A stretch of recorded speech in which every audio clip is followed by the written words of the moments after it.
ఇవాళ కాంగ్రెస్ పార్టీ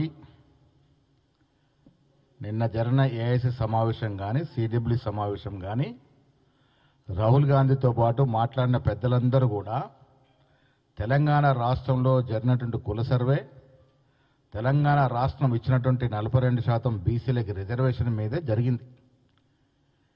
ఇది యావత్ దేశంలో ఒక దిక్చూచిగా, ఒక చరిత్రాత్మక నిర్ణయంగా చెప్పుకున్న తరుణంలో వణుకు పుట్టిన బీజేపీ బీఆర్ఎస్ లోపాయికార ఒప్పందంలోకి వచ్చి హెచ్సియు భూముల వివాదం తీసుకొచ్చి ఆ బీసీ క్రెడిట్ తగ్గించే ప్రయత్నం చేస్తూ ఉంది. హెచ్సియు భూముల విషయంలో కేటీఆర్ బాగా మాట్లాడుతూ ఉన్నారు.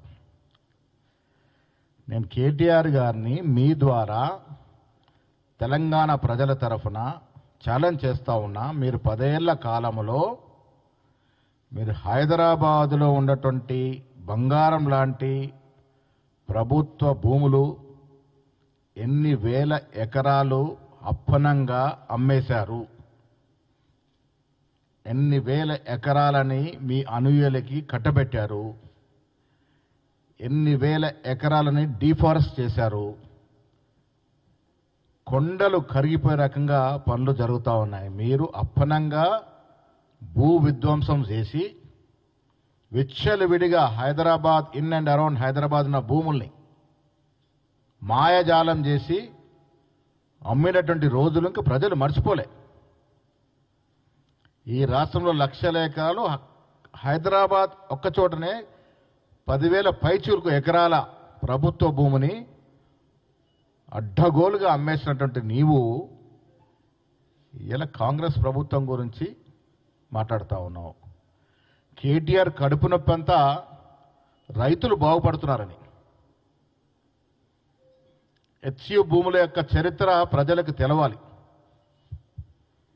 చంద్రబాబు ముఖ్యమంత్రిగా ఉన్నప్పుడు, అటల్ బిహారీ వాజ్పేయి గారు ప్రధానమంత్రిగా ఉన్నప్పుడు ఇందిరాగాంధీ గారు అలాట్ చేసినటువంటి హైదరాబాద్ సెంట్రల్ యూనివర్సిటీ భూముల్ని దాదాపు 400 ఎకరాలని ఐఎంజీ భరత్ సంస్థకి బిల్లిరావు అనే వ్యక్తికి కట్టబెట్టడం జరిగింది. 400 ఎకరాలు వెనక్కి తీసుకొచ్చింది ఎవరు? కాంగ్రెస్ ముఖ్యమంత్రి రాజశేఖర రెడ్డి గారు ఆ నిర్ణయాన్ని తప్పుపడుతూ రద్దు చేయడం జరిగింది. అది కోర్టులోకి వెళ్ళింది. ఇన్నేళ్ళు కోర్టులో నానుస్తూ వచ్చింది. నువ్వు 10 ఏళ్ళు అధికారం ఉన్నావు, ఎందుకు దీని మీద శ్రద్ధ పెట్టలే? అప్పుడు కనబడలేదా నీకు హెచ్సియు భూమి ఇదని? హెచ్సియుని కాపాడాలని కనబడలేదా? యథేచ్ఛగా రాష్ట్రం నుండి యూనివర్సిటీ భూములు కబ్జాకి కారకులైనట్టు మీరు మీ నాయకులు యథేచ్ఛగా దోపిడీ చేసినటువంటి మీరు, కాకతీయ యూనివర్సిటీ కానీ, ఉస్మానియా కానీ, తెలంగాణ యూనివర్సిటీ కానీ ఎక్కడికక్కడ మీ నాయకులు దోపిడీ చేస్తే వాళ్ళు హెచ్సి గురించి మాట్లాడుతున్నారు. హెచ్సి భూముల యొక్క చరిత్ర ప్రజలకు తెలవాలి.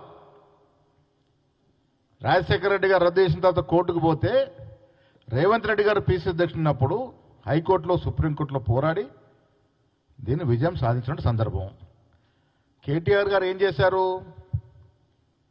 10 ఏళ్ల కాలంలో అదే ఐఎంజీ భరత్ సంస్థతో 30% ముడుపులు మాట్లాడుకొని ఇవాళ 5,200 కోట్లు అయితే మాట్లాడుతూ ఉన్నాడో అది వారికి రావాల్సినటువంటి ముడుపుల యొక్క ధర.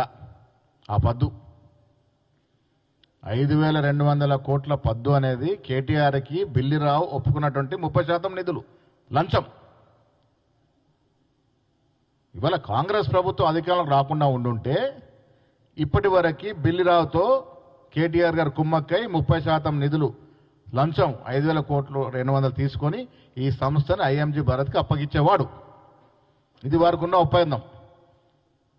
కేటీఆర్ దురదృష్టానికి మేము అధికారంలోకి వచ్చాం. ఇప్పుడు ఏమైపోయింది పరిస్థితి?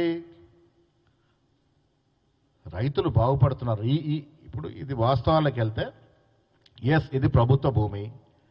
ఈ ప్రభుత్వ భూమిని టీఎస్ఐఐసికి 75 కోట్ల ఎకరం చొప్పున ప్రభుత్వం ఇచ్చింది.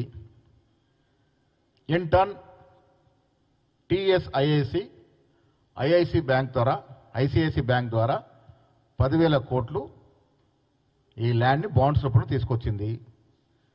ఆ 10,000 కోట్లు ఎక్కడ పోయినాయి? రైతు రుణమాఫీకి